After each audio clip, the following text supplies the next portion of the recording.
아버지가 아들들에게, 부모가 자녀들에게 정말 진심을 다해 들려주고 싶은 말씀, 그 말씀이 곧 지혜의 말씀이죠. 하나님께서 자녀를 사랑하는 아버지의 마음, 그 아비의 마음으로 하나님이 지으신 인간에게 가장 주시고 싶어하는 것이 바로 이 지혜와 명철 아니겠습니까? 아들이란 아비가 있는 사람입니다. 아들이란 아버지를 아버지로 여길 줄 아는 사람이죠. 아버지를 아버지로 인정하고 아버지로 존중하고 아버지로 존경하고 아버지를 따르겠다는 첫 번째 표시, 첫 번째 행동, 첫 번째 결정이 듣는 것이라는 것입니다. 여러분, 듣는다는 것이야말로 믿음의 시작 아닙니까? 모든 믿음은 들음에서 시작되는 것 아닙니까? 제대로 듣고 제대로 따르도록 하기 위해서 말씀하시는데 그 말씀이 우선 들려야 되는 것이죠. 이 듣는다는 게 너무 중요해요. 히브리어로는 샤마, 그리고 이 헬라어로는 아코우라는 단어를 쓰는데 둘 다 뜻이 사실 거의 같아요. 그 듣다라고 하는 단어, 동일한 뜻을 가지고 있습니다. 우리 귀로 듣죠. 그리고 귀로 들립니다. 그러나 듣고 흘리는 사람이 있잖아요. 제가 어릴 때 야단 맞는 이유가 뭐겠어요? 야단을 전에 쳤는데 똑같은 실수를 반복하는 거 아닙니까? 그럼 어른들이 뭐라고 나물어요? 너는 말을 도대체 어디로 듣냐? 왜 한 귀로 듣고 한 귀로 흘려버리느냐, 그 얘기 아니에요. 그래서 한 귀로 들었는데 한 귀로 흘러가 버리면 듣긴 들었는데 들은 게 아니죠. 그래서 정말 듣는다는 건 내 마음에 그 말이 담겨야 한다는 것입니다. 기억되어야 한다는 것입니다. 그래서 듣다라는 중에 가장 기본적인 뜻은 경청하다예요. 주의를 기울여서 듣는 것입니다. 마음을 다해서 듣는 거예요. 그리고 듣다는 경청하다라는 뜻을 반드시 내포하고 있게 마련이고, 그리고 경청하면 그러면 이해합니다. 주의를 기울여 들으면 깨닫습니다.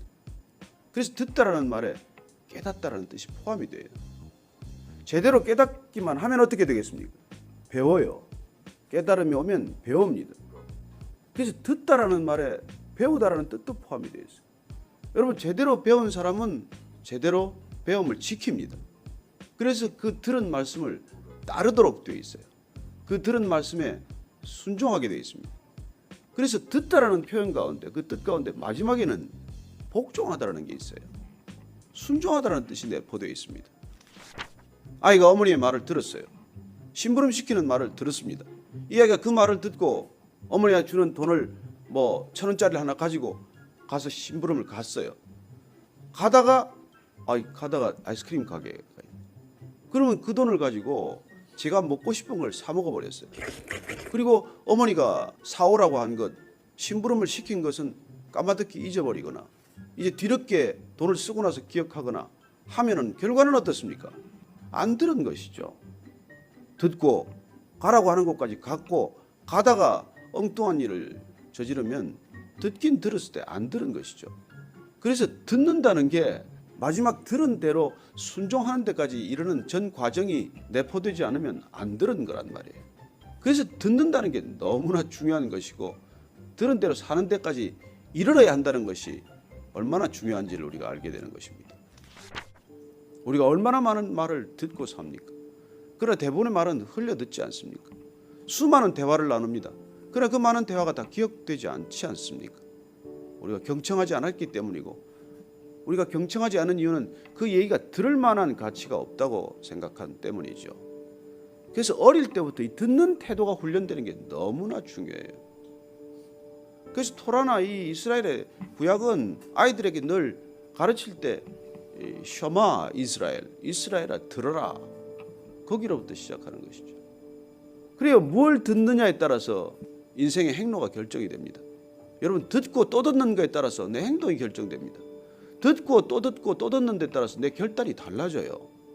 그래서 정말 우리가 들어야 할 말씀을 듣고 또 들을 때 자연스럽게 우리 안에는 듣는 태도, 경청하는 태도, 주의하는 태도, 깨닫는 태도, 그리고 깨달음을 살아보고자 하는 마음의 결단들이 이루어지게 되는 것이죠.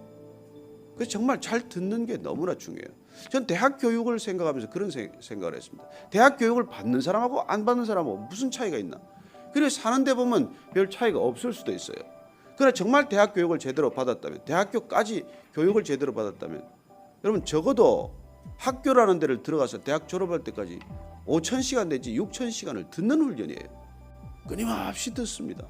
끊임없이 듣고, 그리고 그 들은 걸 가지고 내가 어떻게 살아야 할 것인지를 끊임없이 묵상하고 생각하고 결정하는 훈련들이 이루어졌다는 뜻이죠. 저는 그리스도인들이 왜 어떤 사람보다도 믿지 않는 사람과 다른 삶을 살 수밖에 없느냐? 성인이 되고 나서 누가 이렇게 매일 듣습니까? 누가 들은 말씀을 또 듣고 또 듣습니까? 성경책 한번 읽어보면 설교 들을 얘기가 뭐가 있어요? 그럼에도 불구하고 거의 반복되는 같은 말씀이지만 들어봐야 그 얘기 같지만 그 얘기를 듣고 또 들으면서 내 행동을 바꾸고 생각을 바꾸고 결정을 바꾸고 그 말씀을 따라 살아가는 삶이 펼쳐진다는 것이 다름의 이유고 차이의 분기점이죠. 정말 좋은 아버지는 어떻습니까? 그 위에 아버지, 할아버지, 증조 할아버지, 고조 할아버지로부터 어떻게 보면 내려오는 가훈, 그 집에 들려줘야 할 그런 귀한 가르침을 계속 자녀들에게 이어가지 않습니까? 그래서 명문가란 무엇입니까?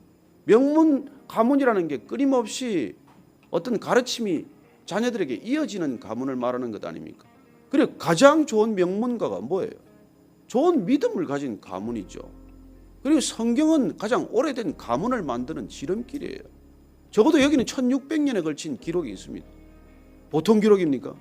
인간이 이 땅에서 할 수 있는 모든 실수는 여기 다 기록되어 있어요. 하나님을 떠난 사람들이 살아가는 모든 삶의 패턴이 다 기록이 되어 있습니다. 그리고 하나님의 말씀에 순종한 사람들의 영광이 어떠한지가 또한 기록되어 있습니다. 이런 가문의 기록이 어디 있습니까? 왜 성경을 읽으면 지혜로워집니까? 왜 성경을 읽으면 사람이 달라집니까? 내 가문이 다르기 때문에 세상의 가문과는 다른 비교할 수 없는 가문에 내가 편입된 거 아닙니까?